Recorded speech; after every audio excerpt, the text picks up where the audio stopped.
বিসমিল্লাহির রহমানির রহিম। আল্লাহর কোরআন শরীফে আল্লাহ বলতেছেন, কুল্লু নাফসিন যায়িকাতুল মাউত। সকল প্রাণীকে উদ্দেশ্য করে কোরআন শরীফে আল্লাহ ওয়াজ করেন। জীবন ভরা তো মাওলানা সাবরার ওয়াজ শুনলেন, এবার আল্লাহর ওয়াজ শুনেন। আল্লাহ সকল প্রাণীকে উদ্দেশ্য করে বলতেছেন, কোরআন শরীফে ওয়াজ করতেছেন, সকল প্রাণী একদিন মৃত্যুবরণ করতে হবে। তাহলে মহিলারাও মরবো কিনা বলুন তো? তাহলে মহিলাদের ওয়াজ শোনা দরকার আছে না? যারা এখন ঘুমাইরি চেহারার ভাগ্যটা ভালো না খারাপ? আহা, রাবিয়া বস্তি কি মহিলা ছিল না পুরুষ ছিল? রাবিয়া বস্তি তো মৃত্যুবরণ করেছে, কি বলেন ঠিক নি? কিন্তু রাবিয়ার মৃত্যু আর এই এলাকার মহিলাদের মৃত্যু এক হবে? রাবিয়া মৃত্যুবরণ করে কবরে শুইছে। যারা দাফন করতে গিয়েছিল, দাফন করে কিছু আল্লাহর ওলি কাশফ, যাদের অন্তরের চোখে দেখে, এ চোখে না অন্তরের চোখে, তারা রাবিয়ার কবরের চারপাশে দাঁড়ায় রয়েছে। মুলকিন নকির আয়সা কি কয় শুনবার লেগা। রাবিয়া তো একটা মহিলা মিয়া, দাঁড়ায় রয়েছে। জিগায় মুলকিন নকির আয়সা, জিগায় তোমার রব কে? রাবিয়াকে জিগাই তোমার রব কে? রাবিয়া কবরে কথা কয়, হে হে মুলকিন নকির, তোমরা যে এইভাবে জিজ্ঞেস করবা এটা আমি জানি, আমার নবী কইছে। এটা কেমন মহিলাও? অহানের মহিলারা তো কোন হলে কোন বই চলে, কোন বারে টিভি কোন বই দিব এই খবর কইতারে কি। আর রাবিয়া কেমন মহিলা? কবরের মধ্যে মুলকিন নকিরের সাথে জবাব দেন, এ মুলকিন নকির, এই কথাগুলি যে তুমি জিজ্ঞেস করবা এটা আমার নবী কইছে আমি জানি। শোনো, তুমি জিজ্ঞাইছো আমার রব কে, আমি রাবিয়া যদি বলি আমার রব আল্লাহ, আল্লাহ যদি কয় রাবিয়ার আমি চিনি না, তাইলে আমার কথার কোনো দাম হবে? কি সুন্দর পয়েন্ট দেখছেন। এখন তো দেখবেন বড় বড় ব্যবসায়ী পয়সাওয়ালা মন্ত্রী মিনিস্টার হইলে যার আত্মীয় না হ্যাঁ কিন্তু কয় আমার আত্মীয়। আর গরিব যদি আত্মীয় হয় কয় না এর আমি চিনিই না। এই খাসিলত আসেনি আমাদের। এক বেচারা বিপদে পইরা বলতেছে, মন্ত্রী সাহেব তো আমার মামা লাগে। থানার ওসি সাহেব টেলিফোন করলেন, হ্যালো স্যার, এমকটা ছেলে, এমক নাম, এরকম উঁচা নাম্বার, চেহারার গঠন এই, আপনার ভাগিনা অপরাধে ধরাত পড়ছে, আমরা থানায় আনছি স্যার, আমরা কি ছেড়ে দিব? মন্ত্রী বলেন, আমার তো বইনই নাই, তে বাইগনা হইলো কোত্থেকে? কোন কি কাহা, আমার কোনো ভাগনা বাগনি নাই। এই তো বাইগনা হিসাবে পরিচয় দিয়া দিছে মন্ত্রীর। এরকম লোক আছে না বাংলাদেশে? অহন আমি যদি পরিচয় দেই আমার রব আল্লাহ, আল্লাহ যদি কয় আমি চিনি না, তাহলে এই পরিচয়ের কোনো দাম আছে? রাবিয়া কয় কবরে, মুলকিন নকির, তোমরা যা জিজ্ঞাইছো কথা রাইট, এটা তো জিজ্ঞেস করবা শুনেছি। এখন তোমরা তো জিজ্ঞেস করেছো আমার রব কে। আমি রাবিয়া যদি বলি আমার রব আল্লাহ, আল্লাহ যদি বলে আমি রাবিয়াকে চিনি না, তাহলে তো আমার এই কথার কোনো দাম নাই। তাহলে কি করব? আমারে না জিগাইয়া আমার আল্লাহরে জিগাও আমি কে। আল্লাহ যদি স্বীকার করে আমার কোনো ব্যাপারে, তাইলে এটা রাইট হবে, আল্লাহর কথা রাইট। সুবহানাল্লাহ, আসতে বললেন। এই জাতীয় মহিলা পাওয়া যাবে নি 2-4 জন চট্টগ্রামে। তাইলে আজকের ওয়াজ শুনে মহিলারাও এই জায়গায় যাওয়া দরকার আছে। বিদায় অনুরোধ করব মা বোনদেরকে, বাচ্চাদেরকে পিঠে থাপ্পড় দিয়ে ঘুম পাড়ায়া 2টা কোরআন হাদিসের কথা শোনো, কারণ তুমিও তো মৃত্যুবরণ করতে হবে। নাকি মহিলারা মরে না? না মরলে দরকার নাই। কিন্তু আল্লাহ তো বলছে কুল্লু নাফসিন যায়িকাতুল মাউত, সকল প্রাণী মরবে, মহিলাদেরকে ছাড়বে না। কি বলেন, ছাড়বে?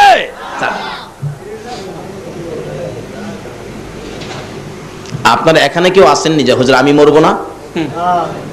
থাকতে পারেন, কিন্তু কাজ হবে না। যত মন্ত্রই পড়েন, মত থেকে বাঁচার কোনো মন্ত্র নাই।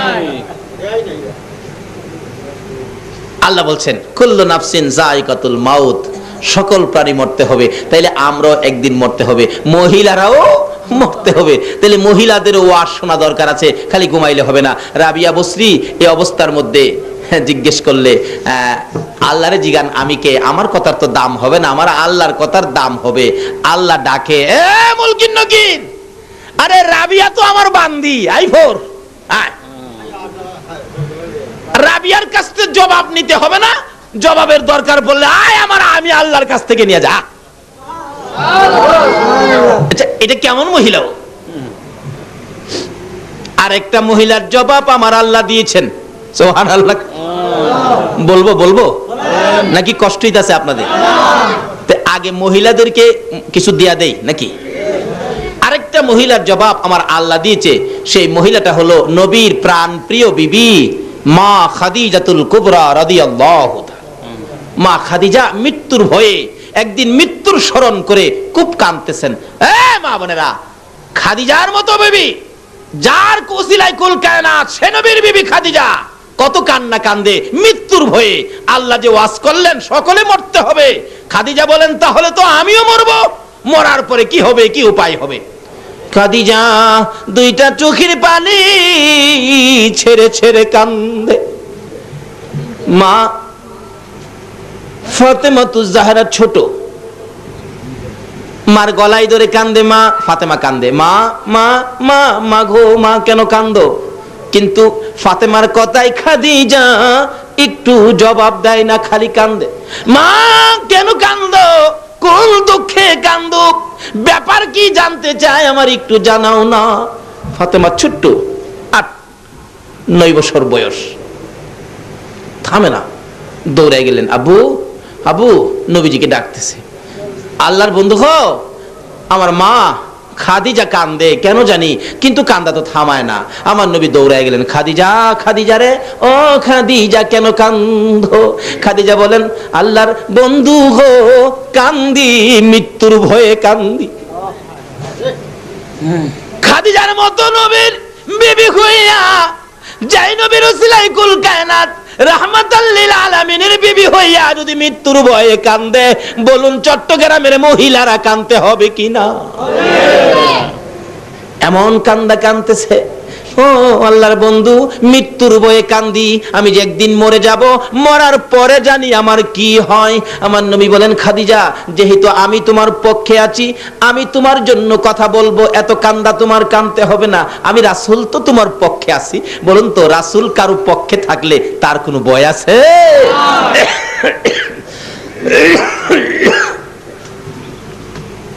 আচ্ছা, কান্দা থামাও। হুজুর আমার কান্দা তো থামতে চায় না, আমার কান্দা তো থামে না, তবে কান্দাটা থামবে আমার 3টা কথা যদি আপনি রাখেন। কি কথা? 1 নম্বরের কথা হলো, আল্লাহর বন্ধু গো, আমি যদি মারা যায়, আপনি আপনার একটা জামা পাঞ্জাবি দিয়া আমি খাদিজারে কাফন করবেন। কেন? ও নবী, আপনাকে সৃষ্টি না করলে জগতের কিছু সৃষ্টি হতো না। আপনার জামাটা যদি আমার গায়ে দেখে, ফেরেশতারা আমারে কবরে গেলে কিছুই কইতো না। নবীর প্রতি কত মহব্বত, কত ভালোবাসা। রাসূল মুস্কি মুস্কি হাসে। খাদিজা এ কি বললা হুজুর, এটার ওয়াদা দেন রাখবেন কিনা? যাও যাও, ঠিক আছে, কারণ বিবিকে তো রাসূল ভালোবাসতেন, কথাটা শুনে রাখলেন। ঠিক আছে, আমি তোমার কথা রাখবো। হুজুর আরেকটা কথা, কি আমারে যে কবরটার মধ্যে শোয়ায়া দিবেন, এই কবরের মাটিটা আপনি নবীর পিঠ মুবারক দিয়ে মাটিটা একটু মরাইয়া দিয়ে আসবেন।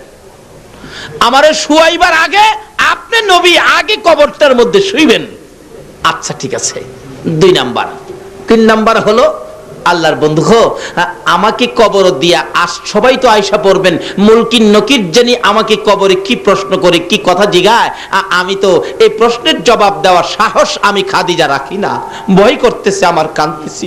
ও স্বামী, ও আল্লাহর বন্ধু, ও রাহমাতাল লিল আলামিন, আমার 3য় নাম্বার দাবি হলো, আমার কবরের পাশে আপনি বসে থাকবেন, সব বিদায় হয়ে যাবে, মুলকিন নকিরের সোয়ালের জবাবটুকুন আপনি নবী দিবেন। রাসূল বলেন, যাও, তোমার 3টা কথার ওয়াদা দিলাম, আমি তোমার 3টা কথা রাখবো। খাদিজা দুনিয়ার থেকে বিদায় হলে গোসল দিয়ে নবীজির পাঞ্জাবি দিয়া কাফন করেছে। কি ভাগ্য! আল্লাহু আকবার। নবীর পাঞ্জাবি যদি কাফনে থাকে আর কোনো ভয় আছে? আল্লাহু আকবার। এক আল্লাহর ওলির জীবনীতে পাওয়া যায়, আল্লাহর ওলিরা কবরে কি হয় দেখে কিনা কন্ত। এক কবরস্থানের পাশে দিয়ে এক আল্লাহর ওলি হাইটা যেতেছে, এমন সময় দেখে এই কবরের মধ্যে আযাব চলছে, ভীষণ আযাব। একটা লোকের কবর দিয়া মানুষ খালি সরে গেছে। মুলকিন নকির এত জোরে প্রেসার দিয়ে তাকে প্রশ্ন করতেছে, প্রশ্নে তার শরীর ফাইটা যেতেছে, এত করা আওয়াজ। বলতেছে তোমার রবকে? ওই লোকটা খালি কাফে, কোনো জবাব দেয় না। আরেকটা ধমক দিলেন, তোমার রবকে? তিনবার যখন ধমক মারছে, আল্লাহর ওলি দেখতেছে দাঁড়ায়া, আর ওই কবর থেকে লোকটা বলতেছেন, হে মুলকিন নকির, আমাকে এইভাবে ধমক দিয়ে দিয়ে কথা বলতেছস? তুই আমারে চিনস? আমি তো আখিরি নবীর উম্মত, আর কোনো আমল নাই। আমার মুখে নবীর সুন্নত, সাদা দাড়ি দেখছস? এই লোকটা বলতেছেন, আমার কিচ্ছু আমল নাই, কিচ্ছু আনতে পারি নাই, আমাকে যে ধমক দেস, আমার মুখের মধ্যে তো নবীর সুন্নত আছে, যেই নবী না হইলে তুই হতি না, কিচ্ছু হতো না। আমার তো কিছু নাই, কিন্তু নবীর সুন্নত, দাড়িটাটুকু আমার মুখের মধ্যে, সাদা দাড়িটা আছে, এই নবীর সুন্নত দেখে তোর কি আমারে ধমক দিতে ভয় করে না? আমি না খারাপ অন্যায়কারী, মুখের মধ্যে তো নবীর সুন্নত আছে, যে নবীর উসিলাই সব। মুলকিন নকির থম খায়া গেছে, কয় কি রে খোদা গো, এ কি কয়? ধমক দিতে চায়, তোমার বন্ধুর দাড়ির দোহাই দিলে আমার আল্লাহ কয়, মুলকিন নকির রে, আমি যার খাতিরে এত কিছু করেছি, সেই বন্ধুর দোহাই যখন দিছে আর কিছু দেখতে চাই না, এ দাড়িটার খাতিরে আমি তারে মাফ করে দিলাম, যা। এত বড় পাপীকে যদি নবীর সুন্নাত সাদা দাড়ির উসিলায় মাফ করে দিতে পারে, আর এই নবীর জামা মুবারক যদি খাদিজার গায়ে থাকে, বলুন তো মুলকিন নকিরের সাহস আছে কথা বলতে? একটা কিছু নিয়ে যান যেটা নবীর পছন্দের, কবরে যাওয়ার আগে একটা কিছু নিয়ে যান যেটা নবীর পছন্দের। আচ্ছা, তিন কথা রাখলাম।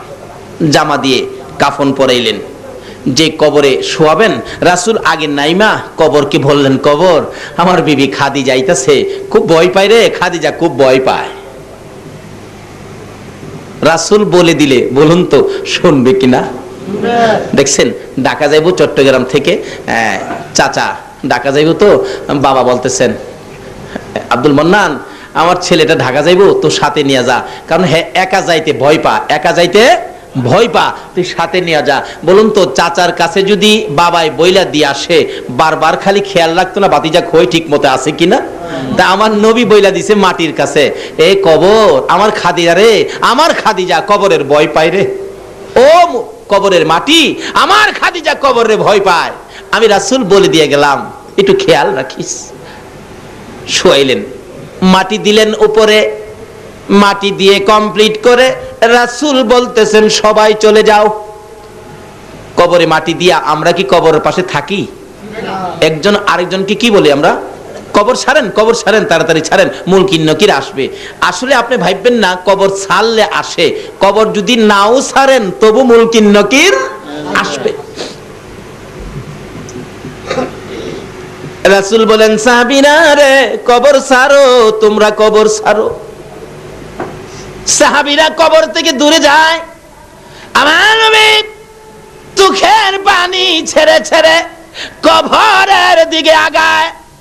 সাহাবীরা বলেন, ইয়া রাসূলুল্লাহ, আমাদেরকে দূরে সরাইয়া আপনি কেন কবরের পাশে আগাইতেছেন? আমার নবী বলেন, সাহাবীরা রে, তোরা যা রে, আমার খাদিজার সাথে আমার কথা ছিল, মুলকিন নকিরের সওয়ালের জবাব আমি রাসূল দিব। সুবহানাল্লাহ।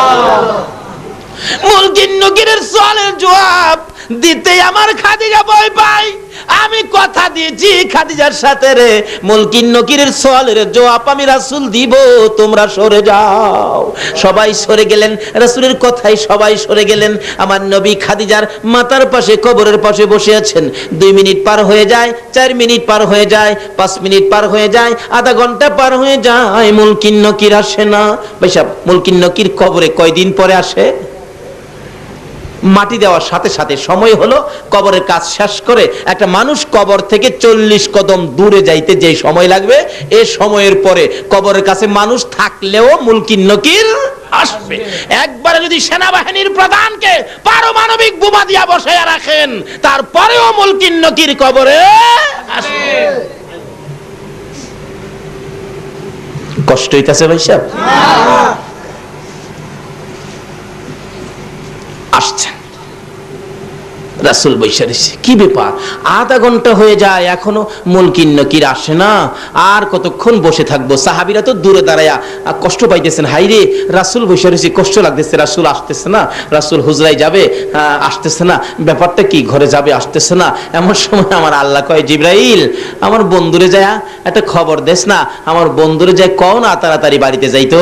জিবরাইল আইসা বলেন, ইয়া রাসূলুল্লাহ আল্লাহ সালাম জানাইছে আপনাকে, আমি জিবরাইলও সালাম দিলাম। হুজুর এখানে বৈশা রইলেন। জিবরাইল রে, আমি তো খাদিজার সাথে কথা ছিল মুনকির নকিরের সওয়ালের জবাবটুকুন আমি রাসূল দেব, এখনো মুনকির নকির আসতেছে না। হে জিবরাইল, তুমি তো ফেরেশতাদের সর্দার, বলো না মুনকির নকির কোথায়, কোন সময় আসবে? জিবরাইল বলেন, ইয়া রাসূলুল্লাহ বাসায় চলে যান। হুজুর মুনকির নকিরের সওয়ালের ভয়ে আপনাকে খাদিজা ওয়াদা করাইছেন, আপনি মুনকির নকিরের সওয়ালের জবাবটুকু দিবেন। আল্লাহর বন্ধু গো, যেদিন খাদিজা এই কবরের ভয়ে মুনকির নকিরের সওয়ালের জবাবের ভয়ে, ওই খাদিজা যেদিন চোখের পানি ছেড়ে ছেড়ে কাইদা আপনাকে যেদিন জামিনদার বানাইলেন, আপনাকে যেদিন ওই প্রশ্নের জবাব দেওয়ার জন্য ওয়াদা করাইলেন, ওই দিন আপনার কষ্ট হবে বলে আমার আল্লাহ এই মুনকির নকিরের সওয়ালের জবাব আমার আল্লাহ নিজেই আদায় করে দিয়েছে। দুইজন মহিলার সাথে, তারা তো মহিলা, কিন্তু কি কাজ করার পর এই পরিমাণ মর্যাদা কবরে গিয়া পাইলেন। কিন্তু সকল মহিলাদেরকে কবরে যেতে হবে কিনা বলুন তো? তাইলে আমরাও যাব, মহিলারাও যাবে। যাওয়ার আগে কি করতে হবে? আল্লাহ রাব্বুল আলামিন বলতেছেন সকল প্রাণীর উদ্দেশ্যে, সকল প্রাণী একদিন মৃত্যুবরণ করবে। আল্লাহ নিজে বলতেছেন, তাহলে এবার সকল প্রাণীর ওয়াজ শেষ, এখন আমাদের দিকে আসছে আল্লাহ। আল্লাহ বলেন, এই মানুষ তোমরা কিন্তু মরবা। তোমরা কেন মরবা জানো? আমি বানানোর সময় তোমরা রে মরার মেডিসিন দিয়া বানাইছি। সুবহানাল্লাহ। ওই যে আল্লাহ বলতেছে কোরআন শরীফে, খুলিকাল ইনসানু যায়ীফা। আগে বলছে সকল প্রাণীরে, অন ডাইরেক্ট শুধু আমাদের উদ্দেশ্যে ওয়াজ করেন কোরআন শরীফে, খুলিকাল ইনসানু যায়ীফা। হে মানুষ, আমি তোমাদেরকে দুর্বল করে বানাইছি, একবারে দুর্বল। কারণ মরতে যখন হবে অত মজবুত করে লাভ কি, দুর্বল করে বানাইছি। মৌতের টিকেট আমাদের সকলের সাথে আছে কিনা? আজকে আপনাদের মাহফিলে আসছি, এখানে ফুটন্ত গোলাপ যুব সংঘের উদ্যোগে আয়োজিত মাহফিল। জিগান ছেলেদেরকে আমি বলছি যে আমি তো আসলাম, আমার যাওয়ার টিকিট কাটো আগে। যাওয়ার টিকিট কাইটা নিয়ে আইছে, কালকে যাব, আজকেই টিকিট কাটা। তা আমরাও যারা দুনিয়াতে আইছি মৃত্যুর টিকিট সকলেরই কাটা কিনা বলুন তো? মৃত্যুর টিকিট সকলেরই কাটা। আল্লাহ বলেন, বান্দারে মরতে হবে। হে মানুষ, খুলিকাল ইনসানু যায়ীফা, আমি তোমাদেরকে দুর্বল করে বানাইছি। কেন? মৃত্যু যখন হবে, মরতে যখন তোমাকে হবে, এত মজবুত করে লাভ কি? যেটা থাকবে না এটারে বেশি খাওয়াইয়া লাভ কি? দুর্বল, মরতেই হবে। আল্লাহ বলতেছেন খুলিকাল ইনসানু যায়ীফা, আমাদেরকে উদ্দেশ্য করে আমাদেরকে দুর্বল করে বানাইছে। আচ্ছা বলুন তো, আসলে আমরা দুর্বল কিনা? কি দুর্বল মিয়া? পুলিশে পারে না কন্ট্রোল করতে, মাঝে মাঝে আমাদের দেশে সেনাবাহিনী মোতায়েন করতে হয়। পুলিশে কন্ট্রোল করতে পারে কি? দুর্বল হইলে নে, আমরা তো দুর্বল না। আল্লাহ তো বলতেছে দুর্বল, আসলে তো আমরা দুর্বল না। আচ্ছা এখন কি আমাদের কথা রাইট হবে নাকি আল্লাহর কথা রাইট হবে? দুর্বল যে আমরা, বাস্তবে বুঝুন, একটা মুরগির বাচ্চা, মুরগি যে বাচ্চা ফোটায় দেখছেন তো? একটা মুরগির বাচ্চা দেখবেন ডিমের থেকে সকালবেলা বাহির হয়েছে, বিকাল বেলায় দেখবেন মার সাথে হাঁটতেছে। এবং মা যদি কোনো জিনিস ঠুকরায় খাইতে দেয়, দেখবেন বাচ্চা খাইতে পারে না, তবু ঠুকরায়। সকালের বাচ্চা বিকাল বেলা মার সাথে হাঁটে। তাদেরকে দুর্বল বলে নাই, কিন্তু আমাদেরকে দুর্বল বলছে কেন? বাস্তবে আসুন। আচ্ছা, আমরা কি সকালে দুনিয়াতে আইসা বিকাল বেলা কোনো মানুষ মার সাথে হাঁটতে পারছি? সারাদিন তো চোখই খুলছি না, দাদি আইয়া গালো দিয়ে ধাক্কাইছে। আল্লাহ কয়, বান্দারে তোরা দুর্বল কিনা বানাইছি। মুরগির বাচ্চা দুর্বল না, কিন্তু মানুষ দুর্বল। আল্লাহ বলছে খলিকাল ইনসানু যায়ীফা, দুর্বল, তোরা দুর্বল। এখন যদি আল্লাহরে জিগায়, আল্লাহ গো আমরা দুর্বল কিরা বানাইছেন, দুর্বল কি দিয়া বানাইছেন? এখানে গ্রাম এলাকার লোকজন অবশ্যই থাকতে পারেন। ছোটকালে আমরা কিন্তু একটা খেলা খেলতাম, এই ঠুলি মুসি দিয়া বালু বাতা খেলতাম ছোটকালে আর কি। আপনারাও খেলছেন কিনা জানি না, আর না খেলার তো কথা না, বাচ্চারা তো সবাই ছোটকালে খেলে। গ্রাম এলাকাতে ঠুলি মুসি দিয়া বালু বাতা রান্না বাড়া করে, আবার ছোট গিরা ঘরও বানায়, ঘর বানায় ছোট গিরা ঘর। এই ছোট গিরা যে গ্রাম এলাকাতে বাচ্চারা খেলার সময় ঘর বানাই, তো এই গড়ের পালা খিলা কি দিয়া দিত আপনারা কি কেউ বলতে পারবেন? গড়ের পালা খিলা কি দিয়া দিত? শোলা, শোলা, পাটখড়ি শোলা দিয়া। আর গড়ের ছানি দিত কচু পাতা, না হয়তো কলা পাতা। এই কচু পাতা, কলা পাতা, শোলার পালা দিয়া বানায়া এই ঘরে আমরা খেলতাম ছোটকালে। প্রশ্ন আসতে পারে যে এই হুলার পালা দিয়া কেন? এটা খেলার ঘর, তো 2 ঘন্টা বা 3 ঘন্টা পরে এটা ভাঙ গেলাম, বিদায় এটা নরম করে বানাইছি। আচ্ছা, আপনাদের কি প্রশ্ন করলে যে ঘরটা কিছুক্ষণ পরে ভেঙে ফেলবেন, এই জন্য ঘরের পালা হইল শোলা, পাটখড়ি দিয়া বানাইছেন দুর্বল করে। আল্লাহ বলেন, বান্দারে তোমরা যখন যেটা ভাঙ্গা লাইবা দুর্বল করে হুলার পালা বানাইছো, আমিও তোমরা মৃত্যুবরণ করবা দেখিয়াম আমিও তোমরা দুর্বল কিরা বানাইছি। অহন আপনাদেরকে জিগাইছি ছোট্ট ঘরটা কিদা বানাইছেন? হোলা দিয়া। আল্লাহরে লন্না জিগায়, আল্লাহ গো আমরা যে তুমি ভেঙে দিবা মৃত্যুবরণ করব, আমরা তুমি কি দিয়া বানাইছো? আল্লাহ তুমি কি দিয়া বানাইছো বলো? আল্লাহ জবাব দিবেন, ইন্না খালাকনাল ইনসানা মিন নুতফা। আমার আল্লাহ বলেন, বান্দারে আমি শোলার চাইতে আরো নরম এমন এক জাতীয় জিনিস দিয়া তোমাকে বানাইছি, দুর্গন্ধযুক্ত। ইন্না খালাকনাল ইনসানা মিন নুতফা, একবারে নাপাক, একবারে দুর্বল, একবারে নরম জিনিস দিয়া তোমাকে বানাইছি। কাজেই তোমার একদিন মৃত্যুবরণ করতে হবে, এই মৃত্যুর থেকে বাঁচার ক্ষমতা তোমার নাই। তাইলে খুদা গো এবার লন জাগাত যায়, আমরা যখন মইরাই যামুগা তখন কি করতে হইব? কোন খালি বাড়ি ঘরেই করবেন না? আল্লাহ কি বলতেছে কি করতে হবে? বান্দা শুনো, তখন তো আমরা এইদিকে খেয়াল নাই, খালি বলি বাড়ি একটা করছি, আরেকটা দরকার। পোলা আছে 5টা, বাড়ি লাগবো 5টা, নিজের লাগবো 1টা, 6টা। মিস্ত্রি সাহেব পোলা থাকে 2টা লন্ডন, টাকার অভাব নাই, 2টা থাকে আমেরিকা। পোলারা দেশে আসবে, ফার্নিচার বানানোর দরকার। মিস্ত্রি কি কাঠের ফার্নিচার ভালো হবে? দেখবেন মিস্ত্রি বলবেন, চাচা একবারে একটা ঘুণ কাছে আসতে পারবে না, সেই কাঠটার নাম হইল সেই গুণ। কোন গুণ? ঘুমায় রয়েছেন আপনারা?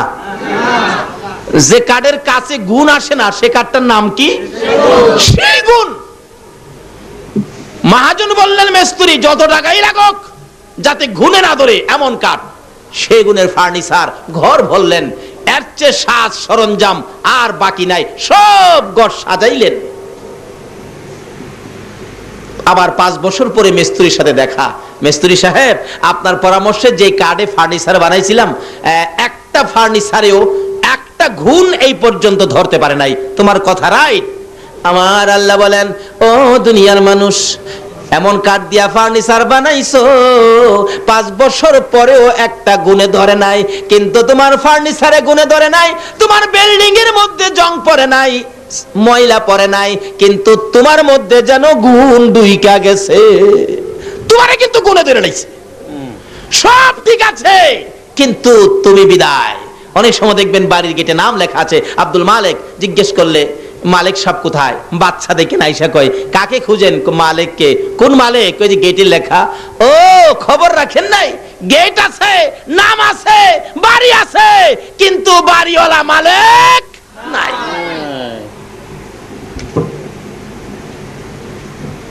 সব থাকবে, আমরা থাকবো না। সে ওয়াজ কোরআন শরীফে আল্লাহ করতেছেন।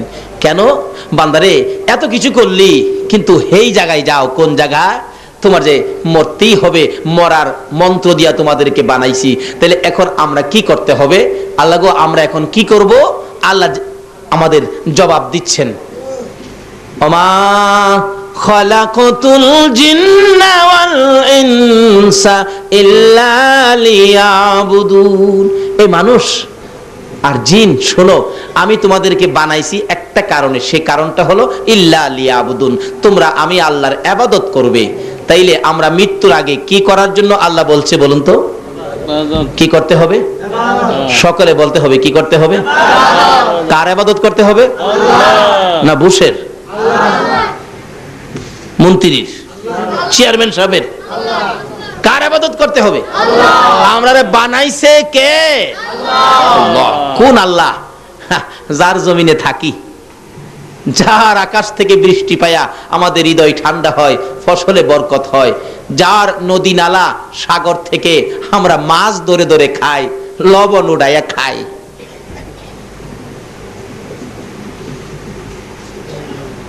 সে আল্লাহর ইবাদত করতে হবে। বলুন কার ইবাদত? আল্লাহ। এখন ফেরেশতাদেরকে বলতে, ফেরেশতারা এত রাত্রে কিছু মানুষ আমার আল্লাহ কইতেছে, ব্যাপারটা কি? ফেরেশতারা কই, খোদা গো, তারা এখন বলতেছে তোমার ইবাদতের কথা, তোমার ইবাদত বলে করা দরকার। তোমার আল্লাহ কইয়া ডাক দিয়া বলতেছে আল্লাহর ইবাদত। আল্লাহ কই, তারা কি আমার আল্লাহ কইছে? কহ কইছে তো। তাহলে আমারে যে আল্লাহ কইয়া ইবাদতের কথা স্বীকার করছে, এই পর্যন্ত তো ইবাদত করতে পারে নাই। এই পর্যন্ত ইবাদত না করার কারণে যা গুনাহ হয়েছে, এই যে ইবাদতের জন্য স্বীকার করে আমাকে আল্লাহ বলে ডাক দিয়েছে, এই পর্যন্ত যা গুনাহ ছিল আমি আল্লাহ সব মাফ করে দিলাম। এখন থেকে যদি আমরা ইবাদতে শরীক হয়ে যাই তাহলে কি পাবো? আসুন সামনে বাড়ি। আল্লাহর ইবাদতের জন্য এখন প্রশ্ন আসতে পারে, আমরা যদি আল্লাহর ইবাদত করি, হুজুর আল্লাহ আমাদের কি দিব? লন আল্লাহর জিগাই। অনেক সময় দেখবেন বাচ্চা বাচ্চা পোলাপান স্কুলে যায় না, স্কুলে যায় না, মা বলেন বাবা স্কুলে যাও, স্কুলে যাও, বাবাও বলতেছেন স্কুলে যাও না। মাঝে মাঝে বাচ্চা পোলাপান দেখেন জবাব দেন, আব্বু স্কুলে গেলে আমারে কি দিবেন? মা আমাকে কি দিবেন স্কুলে গেলে? মা দেখেন বলে, বাবা দেখেন বলে, যাও তোমাকে আজকে স্কুলে গেলে 10টা টাকা তোমাকে দেওয়া হবে। বাচ্চা মাকে স্কুলে যাইলে কি দিবেন প্রশ্ন করলে মা যদি জবাব দেয় 10 টাকা দিবে। আমরা আল্লাহর ইবাদতের জন্য আল্লাহ বললেন, আমরা যদি ইবাদত করি আল্লাহ কি দিবে? সকলে মিলে লন আল্লাহরে জিগায়, আল্লাহ গো, আমরা তোমার ইবাদত করলে তুমি আমরারে কি দিবা কও? আল্লাহ জবাব দিতেছে কোরআন শরীফে, ফাদখুলি ফি ইবাদি ওয়াদখুলি জান্নাতি। জোরে জোরে কোন সুবহানাল্লাহ। আমার আল্লাহ জবাব দেন, আজকের মাহফিলের আমার আদুরের বান্দারা শোনো, মার কাছে যখন ছেলে প্রশ্ন রাখে স্কুলে যাও, স্কুলে গেলে কি দিবা? মা তোমাকে 10টা টাকা দিল। আমার কাছে যখন প্রশ্ন রাখছো আমার ইবাদত করলে তোমরা আমি আল্লাহ কি দিব প্রশ্ন রাখছো, বান্দারারে জবাব নিয়ে যাও, ফাদখুলি ফি ইবাদি ওয়াদখুলি জান্নাতি। বান্দারারে তোমরা যদি আমি আল্লাহর ইবাদতের মধ্যে ঢুকো, কথা দিলাম আমি তোমাদেরকে 10টা পৃথিবীর সমান একটা জান্নাতের মধ্যে ঢুকাইব। এই ওয়াদাটা কার? আল্লাহ। এখন কিভাবে ইবাদত করবেন? ইবাদতে যেই বেজাল, খাস করে বাংলাদেশে কি বলেন, এক হুজুর কয় এমনে, আরেক হুজুর কয় হেমনে, এক পিসাব কয় এমনে, আরেক পিসাব কয় হেমনে, অনেক সময় ফিরে ফিরে লাগিয়া বইতে হয়।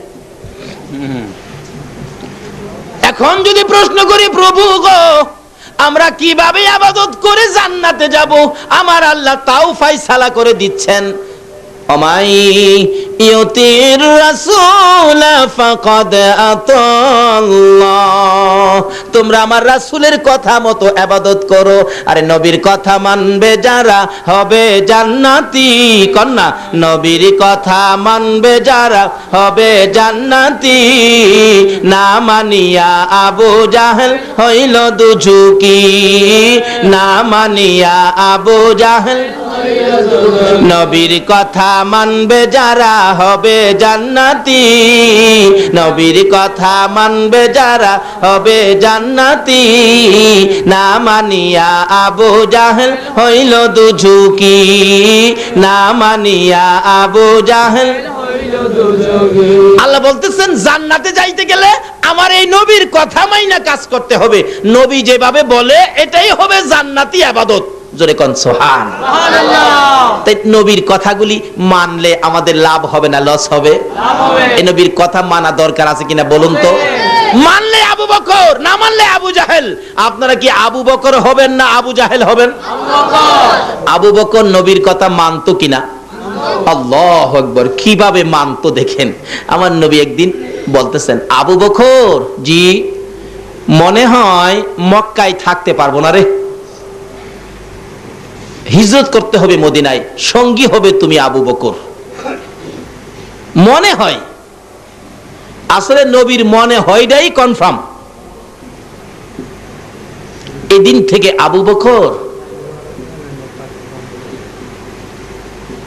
রাত্রে এশারের নামাজ পড়ে কিছু সামানা লইয়া, কাদের মধ্যে সামানার বোঝাটা লইয়া দরজার কিনারে দাঁড়ায় রইছে। সারা রাত পার হইয়া ফজর আজান পড়ে গেছে, নামাজে চলে গেছে। এইভাবে একটানা 6 মাস পর্যন্ত নবীর কথা মাইন্না। বলুন কার কথা মাইন্না? নবীর কথা। 6 মাস পর্যন্ত দরজার, 6 মাস শেষ যেদিন রাত্রের বেলা নবী আইসা ডাকতেছে। কেন? আবু জাহেল 40টা বংশ থেকে 40 জন শক্তিশালী যুবক নিয়ে আমার নবীর হুজরা মক্কা নগরীতে আমার নবীর ঘরকে ঘেরাও করেছে। আবু জাহেলের নেতৃত্বে 40 জন যুবক 40টা বংশের তরবারি হাতে নিয়ে এমন ভাবে ঘেরাও করেছে, আবু জাহেলের নির্দেশ, আমার ভাতিজা যেন এই ঘর থেকে বাহির হইয়া যাইতে না পারে, এই ঘরের মধ্যে ভাতিজাকে শেষ করে দাও। কিতাবে লেখে যুবকগুলি এইভাবে দাঁড়াইছে ঘরের চারপাশে, একজনের পিঠের সাথে আরেকজন পিঠ লাগাইছে যাতে ফাঁকে দিয়া যাইতো না পারে। নবী ঘুমিয়ে আছে, জিবরাইল এসে ডাক, ইয়া রাসূলুল্লাহ, আর ঘুমাবেন না, অবস্থা ভালো না। কি রে জিবরাইল? হুজুর, আবু জাহেলের নেতৃত্বে আপনি রাসূলকে দুনিয়া থেকে বিদায় করে দেওয়ার জন্য চারদিক ঘেরাও করে আবু জাহেলের সঙ্গ ফাঙ্গরা তরবারি নিয়ে দাঁড়িয়ে আছে, আপনাকে যেতে দিবে না। নবী ঘুম থেকে উঠে চিন্তায় পড়ে গেলেন। আমার আল্লাহ ডাক দেয়, বন্ধু গো, আমি আল্লাহ যখন তোমার পক্ষে আছি কোনো চিন্তার কারণ নাই। একটা কথা আছে না, রাখে আল্লাহ মারে কে?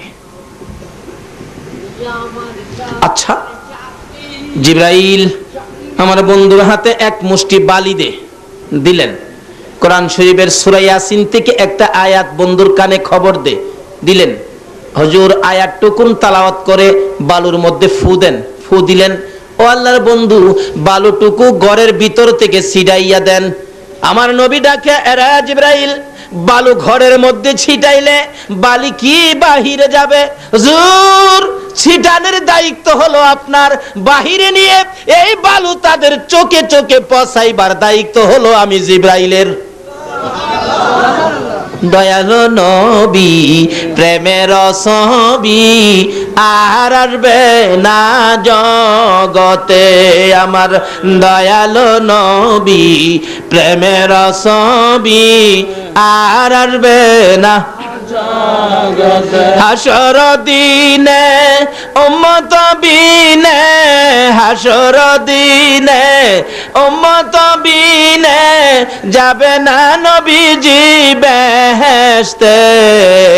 দয়ালু নবী প্রেমের ছবি আর আসবে না জগতে আমার দয়ালু নবী প্রেমের ছবি আর আসবে না 63 সাল জিন্দেগি কাছে বলে উম্মতি 63 সাল জিন্দেগি কাছে বলে উম্মতি এখনো কান্দে শুয়ে মদিনাতে নবী এখনো কান্দে শুয়ে মদিনাতে দয়ালু নবী প্রেমের ছবি আর আসবে না জগতে আমার দয়ালু নবী প্রেমের ছবি আর আসবে না জগতে।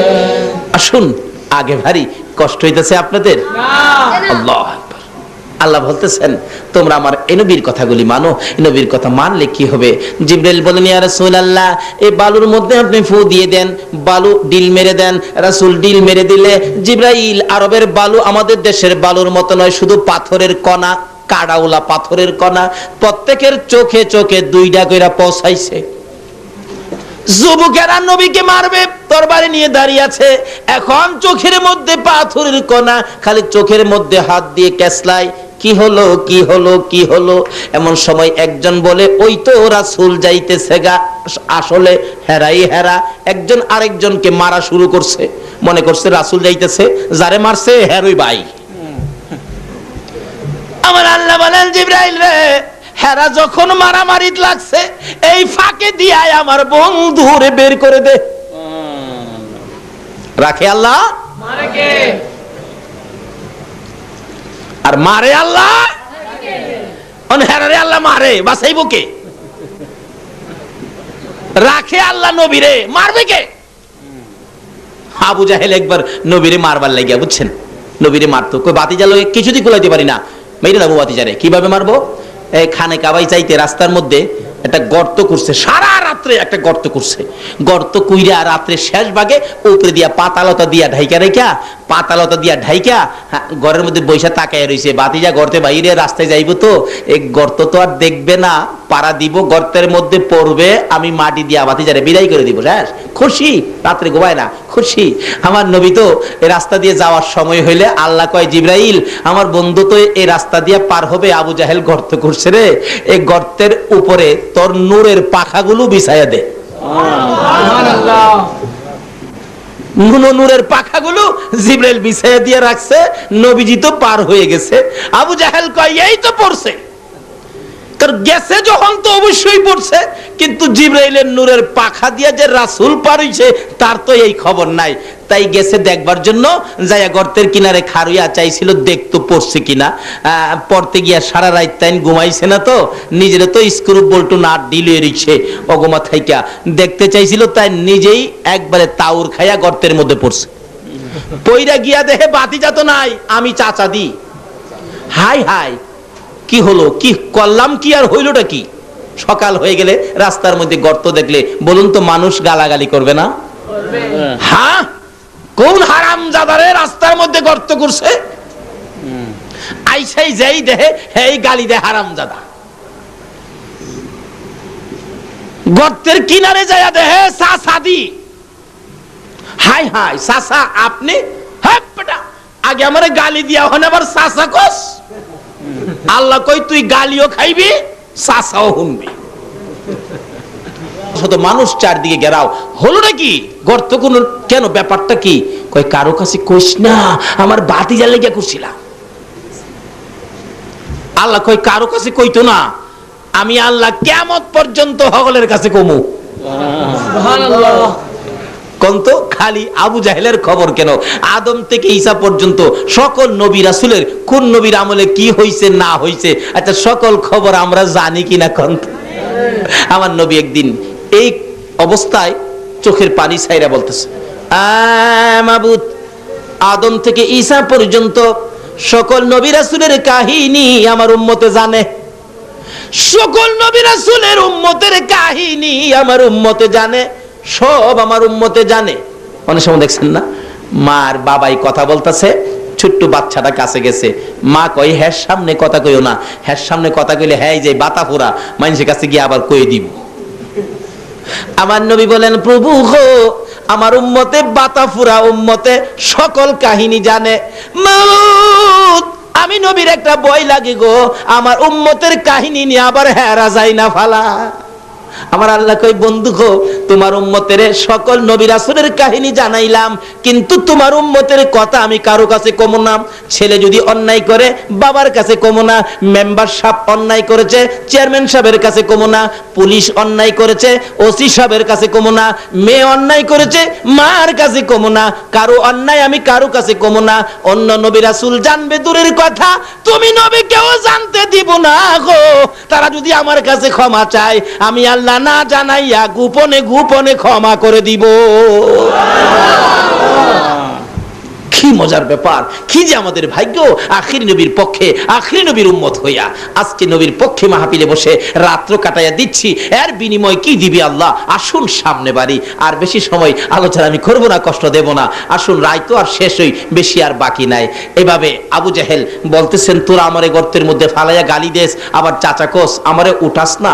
সকলে কয়, চাচা কারণটা কি কন্যা? কয়, কারণটা ছিল বাতিজারে জীবনের শেষ বিদায় করে দেওয়ার জন্য এই কারণটা করছিলাম। তাইলে আপনি পড়লেন কেমনে? আইসে দেখতে চাইছিলাম বাতিজা পড়ছে কিনা, অহন তো আমি পড়ে গেলাম, আমার উঠাস না। আল্লাহ কয়, অহনই উঠতি, যার লাগে গর্ত করছস। এই খবরটা সারা পৃথিবীর মানুষের জন্য বাউ কইরা ইতিহাস কইরা তারপরে না উঠতি। একজন খুব দরদি ছিলেন, কাছে গিয়া কয়, চাচা উপরে হাত দেন, আমি আপনারা টান দিয়া উঠাবো। আবু জাহেল উপরে হাত দিছে, আর তার দরদি নিচে হাত দিছে। আল্লাহ কয়, জিবরাইল, আমার বন্ধুর না আসা পর্যন্ত এখানে হাত যাতে মিল না হয়, এখানে একটা কাজ তুমি করে দাও যাতে মিল না হয়। জিবরাইল কই, খোদা গো, আদাত বাকি রাখলে হবে? আল্লাহ কয়, হ্যাঁ হবে তো। এখানে লাগাইয়া দিলেন, আখিরি নবী না আসা পর্যন্ত আদাত বাকি থাকবে, আদাত পুরা হইতে পারবে না আল্লাহর হুকুম ছাড়া। নিচে হাত দিচ্ছে, সামান্য ব্যবধান, হাত দিলেই লাগাল পাওয়ার কথা, কিন্তু একজনের হাতের সাথে আরেকজনের হাত মিলে না, বাকি হইল আদাত। আবু জাহেল কই, আরে বুকার বুকারা, আদাতের জন্য লাগাল পাই না, এক হাত রশি দিলেই তো হয়। এক হাত রশি দিলে আমার আল্লাহ কয়, জিবরাইল রে, মাবুদ গো, আদাত ঠিক আছে, দিছে এক হাত রশি, বাকি আদাত। আবু জাহেল কই, আরে বুকার বুকা, দুই হাত রশি দে, দিলে দুই হাত রশি, বাকি হইল আদাত। আমার আল্লাহ জিগায়, জিবরাইল, না মাবুদ ঠিক আছে, আদাত পুরা হবে না।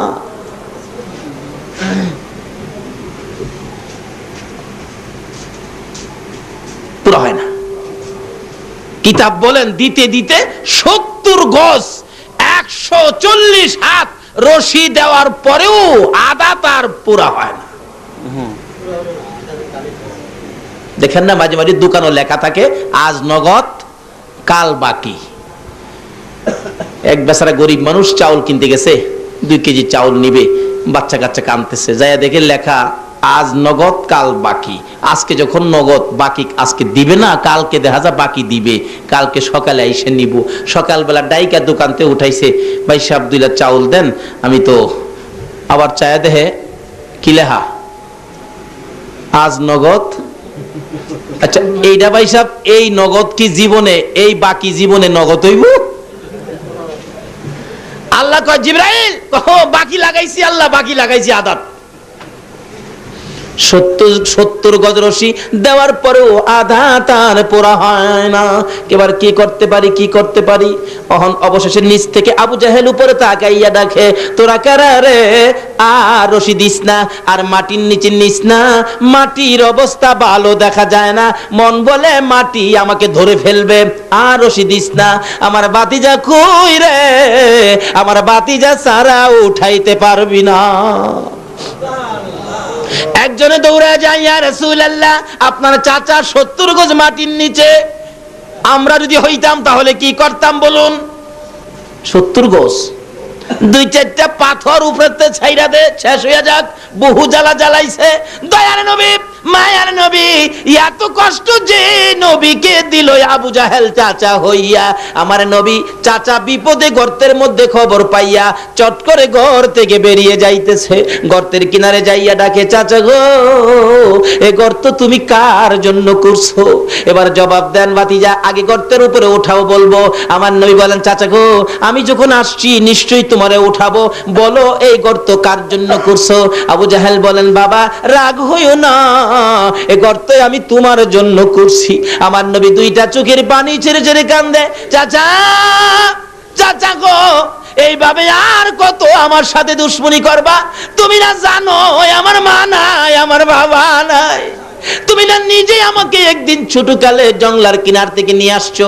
নবীজির বয়স যখন 6 কম কম ছিল, একদিন বাবার ব্যথায় কাঁদতে কাঁদতে সন্ধ্যার দিকে বাঘবাল্লুকের জংলার দিকে আমার নবী রওনা হয়ে যায়। যাইতে যাইতে যাইতে যাইতে জংলার কাছাকাছি যায়, কাঁদতে কাঁদতে বাবা বাবা কইয়া কান্দে, আব্বু আব্বু কইয়া কান্দে।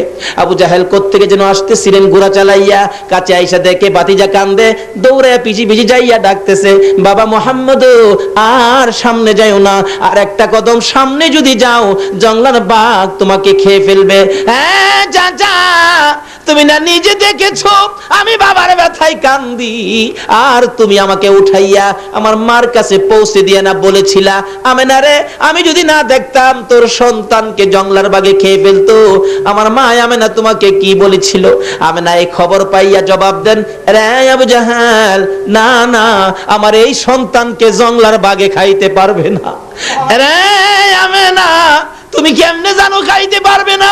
আমেনা বলেন, আবু জাহেল রে আমার এই সন্তান যেদিন আমি আমেনার পেটে ছিল রে, একটা জংলার বাঘ আইসা আমাকে কানে খবর দিয়েছিল, আমেনা গো তোমার পেটে রাহমাতাল লিল আলামিন গো আমেনা, জংলার বাঘ আমার পায়ে সালাম করে বিদায় হয়ে গেছে।